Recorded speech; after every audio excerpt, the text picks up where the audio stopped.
Praise lord. దేవుని పరిశుద్ధమైన నామమునకు మహిమ కలుగునుగాక. ప్రభు పేరట మీ అందరికీ హృదయపూర్వక వందనాలు.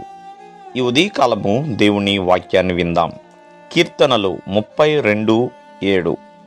నా దాగుచోటు నీవే, శ్రమలో నుండి నీవు నన్ను రక్షించెదవు. ప్రేమైన వర్లరా, భక్తుడు మరి తన జీవితంలో ఎన్నో శ్రమలు, బాధలు, ఇబ్బందులు ఎదురైన సమయంలో మరి ప్రభు గురించి తెలుసుకున్నాడు. తెలుసుకుని ఆ శ్రమలో ఆ దేవాది దేవుణ్ణి ప్రభువా నీవే నా దాగుచోటు అని పిలుస్తున్నాడు. ఎందుకంటే దేవుణ్ణి మించిన సురక్షితమైన స్థలము తనకు లేదని తను గ్రహించాడు. తన చేతులు కానీ, ప్రేమైన వర్లరా, ఆయన గుడారము, ఇవన్నీ కూడా దావీదు భక్తుడికి ఏకైక దాగుచోటుగా ఉన్నది. పాపముల కొరకైన క్షమాపణ అనుగ్రహిస్తాడని, మరి తన జీవితంలో ఎటువంటి గందరగోళ పరిస్థితుల మధ్యలో ఉన్నా దేవుడు తనని బలపరుస్తాడని దావీదు నమ్మి ఉన్నాడు. తన యొక్క విశ్వాసము ప్రకారముగా మరి శ్రమలో నీవే నా దాగుచోటువి, నన్ను రక్షించే దేవుడివి నాయనా, విమోచన గానములతో నీవు నన్ను ఆవరిస్తున్నావు అని ఎంతగానో దేవుని మీద ఒక దృఢమైన విశ్వాసాన్ని కలిగి ఉన్నాడు.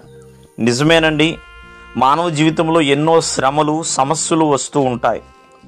మరి అటువంటి పరిస్థితుల్లో ఎవరు క్షేమాన్ని కలిగిస్తారు, ఎవరు భద్రత ఇస్తారు, ఎవరు నన్ను సుఖంగా సురక్షితంగా ఉంచుతారు అంటూ మానవుడు ఎదురు చూస్తూ ఉంటాడు.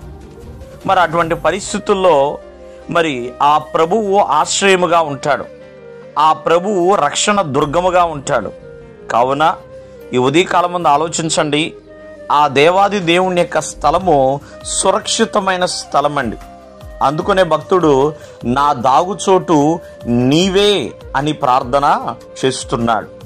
ప్రభు చెంతకి వచ్చిన వారు ఎంతోమంది కూడా సురక్షితంగా క్షేమంగా ఉన్నవారు ఉన్నారు.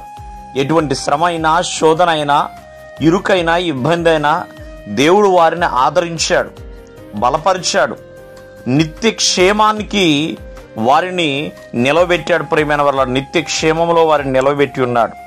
కావున దేవుడే నా దాగుచోటు అని భక్తుడైన దావీదు యొక్క నమ్మకము వమ్ము కాలేదు. ఎంతోమంది శత్రువులు తన జీవితంలో వచ్చిన దేవుడే దావీదుకి ఒక సురక్షితమైన స్థలముగా ఉన్నాడు. దేవుడు మిమ్మను ఆశీర్వదించును గాక. ఆమేన్.